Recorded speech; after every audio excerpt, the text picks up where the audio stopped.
Dale, Andrés. Bueno, acá estamos para una jornada de capacitación de delegados docentes del SUTEBA Matanza, Conducción Multicolor, con dos profesionales y compañeros muy ligados al tema de la salud. Uno es Constantino Touloupas, que es un doctor especializado con una gran experiencia en farmacología y con una responsabilidad en muchos hospitales, en centros de salud y sobre todo en nuestra mentada y siempre anhelada lucha por la conducción de los afiliados, IOMA, el Instituto Obra Médico Asistencial de la provincia de Buenos Aires, docente, administración pública y la policía. Y también está nuestro compañero Oreste Poggi, de la Asociación Judicial Bonaerense, que bueno, es un referente que siempre el SUTEBA lo ha tenido, bajo nuestra conducción, para orientarnos en esta pelea estratégica de la historia de nuestra obra social millonaria, para recuperar en un campo de batalla, muchas veces con los gobiernos y con el capital privado imperante, lamentablemente, lo que nos corresponde como patrimonio, dentro del marco de lo que es un proyecto muy reconocible por los militantes, por los docentes, de la universalización de la salud pública en los proyectos que ya, por lo menos Ramón Carrillo, tuvo en su momento histórico en la polémica con el general Perón. Así que está acompañándonos nuestro compañero Roberto Barbosa, que también va a ayudarnos a orientarnos en esta entrevista, que va a quedar como una base informativa para la jornada, y básicamente son tres preguntas. La primera es una pregunta orientada a las características más importantes de esta pandemia histórica que me contaba Constantino, es por la devastación que está provocando la humanidad, un acontecimiento histórico tan importante que hay que buscar una referencia hasta en lo que significó la Segunda Guerra Mundial con las masacres. Lamentablemente esta situación estamos teniendo. Pero bueno, hay todo un comportamiento pandémico que involucra lo que ha tenido que ver con las características más acuciantes de que vivimos en un sistema social capitalista, donde la desigualdad, primero el reparto de culpas y responsabilidades por algún comportamiento de consumo de alguna aldea china, después ven el conflicto entre las regiones mundiales dominantes del mundo, China, Rusia, Estados Unidos, y todas las políticas de Estado que se han tenido con esto en cuanto a los diagnósticos y al problema de las vacunas. Y las otras preguntas tienen que ver precisamente con esto, las políticas sanitarias de parte del Estado a propósito de la desigualdad del mundo y a propósito de este anhelo de encontrar al menos el llamado efecto rebaño, que en la docencia y a la población en general del mundo, yo creo de todas nuestras naciones hermanadas, nos causa una gran ansiedad por el enorme impacto que tiene en la vida democrática de las naciones, independientemente de posturas muy fundamentalistas antivacunas, anticientíficas, neoliberales, que desconocen lo que es la necesidad de salvar las vidas. Entonces, acá obviamente va a estar involucrada nuestra obra social, el capital privado y el Estado en una entrevista que esperemos que los compañeros seguramente van a sacar provecho para el fortalecimiento de las asambleas de escuelas en este difícil año, el segundo año pandémico COVID-19 que estamos viviendo en el mundo y en la Argentina. Bueno, si quieren, Roberto, también quiero que intervengas. Interviene Constantino directamente con lo que les parezca de las preguntas que acabo de mandarles y que les mencioné en términos generales. Que estoy muy orgulloso, digamos, de las figuras que hoy nos van a acompañar, Oreste, que ya es un amigo, y bueno, y tu presencia, que agradecemos muchísimo. Bueno, en primer lugar, un placer.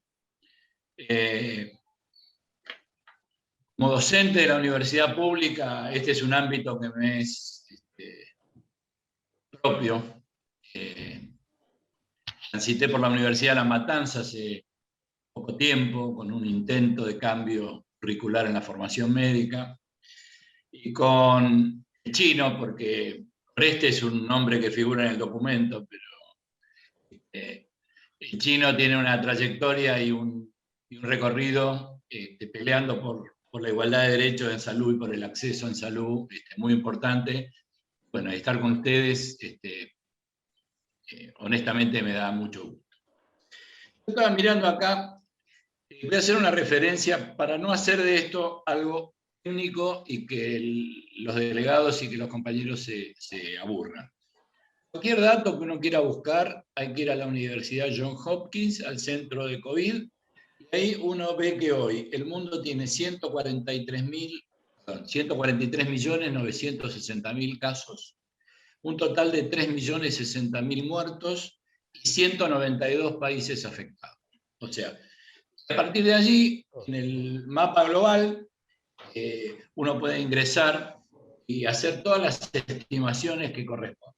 Yo creo que la primera característica de lo que se denomina SARS-2 o SARS-CoV-2, que es un síndrome severo respiratorio agudo que se instala con un virus que tiene algunos antecedentes, porque la familia coronavirus es de larga data. Básicamente yo diría los antecedentes son el MERS y el SARS, que fueron muy endémicos de localidades de Asia fuertemente muy limitadas. Porque en este caso el COV-2 hizo esto, ¿no? Definió una pandemia, un fenómeno epidémico, sobrepoblación, afecta hoy 192 países, que creo yo, en orden a lo que planteó Andrés al comienzo, mostró el mundo tal cual es. Uno ahora tiene como un año de experiencia, o 14, 16 meses de tránsito de esta pandemia, pero a mí lo que me sorprendió al inicio fuertemente son tres cosas que están vinculadas a la geopolítica. La incapacidad de coordinación sanitaria para enfrentar una nueva enfermedad que hubo en todos los bloques geopolíticos y con todos los condimentos ideológicos de esos bloques. Me voy a focalizar fuertemente en Europa, porque por el sistema de comunicación que nos nutre habitualmente, para nosotros esto, cuando estaba en China parecía algo que era de otro planeta, ¿no? Vamos a ser honestos. Pero cuando en Italia, España y en Francia empezamos a ver, y en el Reino Unido, cómo el sistema de salud no era capaz de dar una respuesta a una serie de cuadros severos instalados en una población, yo diría, de tercera edad y fuertemente vinculado a enfermedades preexistentes, con saturación de los sistemas de atención de países de primer orden, del neoliberalismo dominante hace 25 años en el mundo, donde lo primero que se vio fue claramente cómo las políticas neoliberales habían mellado los propios sistemas de salud. Cuando uno habla del Reino Unido, cuando habla de Francia, de Italia, en particular de España, habla de servicios nacionales de salud, sistemas preparados, capacitados, protocolizados, profesionales de único empleo. Quiero ser claro en esto. O sea, profesionales que trabajan en instituciones, a pesar de lo cual vimos, si queremos ir a Nueva York, vimos cómo había una incapacidad de respuesta a una enfermedad nueva que tiene tres características, que por eso Andrés comentaba, ¿no? No hay ninguna enfermedad que cambie el pronóstico vital de una persona con esta característica de pandemia, o sea, esta característica de amenazar al colectivo, a la comunidad toda, como el SARS-CoV-2. No hay. El pronóstico vital de una persona, aún de una familia, puede variar en 14 días, en 15 días. Eso tiene, desde el punto de vista epidemiológico y sanitario, es un evento, yo lo caracterizo como de altísimo impacto. Otro que lo caracteriza es, nosotros todavía hoy no sabemos cuál es el factor individual por el cual yo puedo hacer enfermedad grave y Andrés puede hacer una enfermedad leve y cursarla de modo asintomático. Lo que hoy ya sabemos es que hay una respuesta individual que hace de esta infección algo muy característico y muy particular. No es una infección clásica, es una infección afecta al organismo por la respuesta inflamatoria que el mismo organismo hace para defenderse de este virus.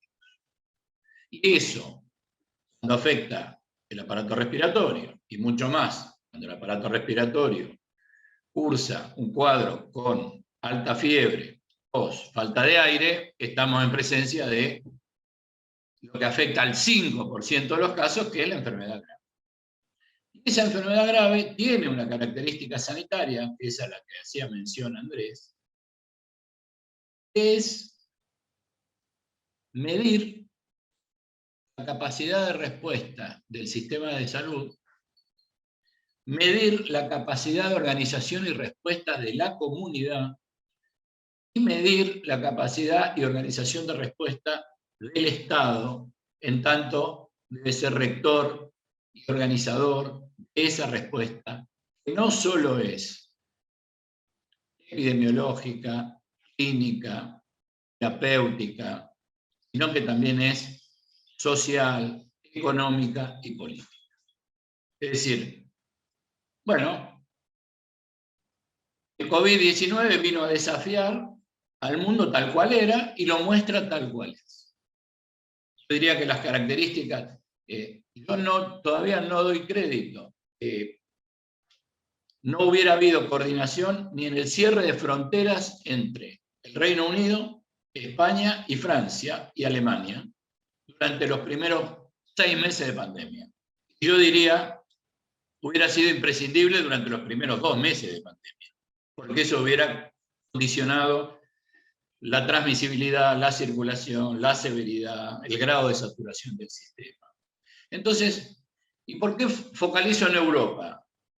Porque Europa tiene una Unión Europea con algunas características sanitarias muy interesantes, pero que evidentemente el modelo neoliberal que dominan los países dominantes del bloque hizo que no operase frente a esta emergencia. De hecho, ahora parecen anécdotas las disputas de si había que dejar a la comunidad exponerse, si en realidad la mejor estrategia hubiera sido dejar esta inmunidad de rebaño e ir a buscarla, como se propuso en los países nórdicos en un momento, o como el mismo Reino Unido tenía esta disputa y esta discusión en sus segmentos políticos. Después creo que lo que hay que decir es, a un año vista, o 14 meses para ser más precisos, sabemos 3 o 4 cosas científicamente probadas. Las medidas más efectivas para disminuir la transmisión, el contagio y por ende el número de casos en esta pandemia son las restricciones focalizadas, coordinadas, transitorias, con objetivos precisos, zonas claramente determinadas epidemiológicamente, que tienen que ser alimentadas, por eso mencionaba la Universidad Johns Hopkins, con datos ciertos del lugar, de la región. Y bueno, nosotros tenemos, en particular en Argentina, una posición respecto a la globalidad, donde estamos entre los 11 países de mayor número de casos. Creo que el ranking hoy es Estados Unidos, India, Brasil, Rusia, Francia, Alemania, Italia, España, y ahí nomás está Argentina, entre estos países, digamos, que son muy importantes en número de casos. Pero cuando vamos a analizar el momento actual, que me parece un momento crítico, Argentina hoy tiene 762 casos por 100.000 habitantes, y Brasil tiene 350 casos por 100.000 habitantes. O sea que hoy estamos como estuvo Brasil hace 15 días. ¿Se entiende lo que estoy diciendo, no? Es decir, hoy estamos con una altísima transmisibilidad, estamos con una mortalidad de 1.300 habitantes por millón, cuando Brasil tiene 1.800 habitantes por millón. Esto para poner unos comparadores. Después podemos interrogarnos o ver algunas diferencias, pero yo tomo Argentina y Brasil como referentes del bloque latinoamericano por 2 razones. por su importancia geoestratégica, porque es nuestro país, pero además porque han sido disímiles en la organización y la respuesta que el Estado ha dado frente a la pandemia.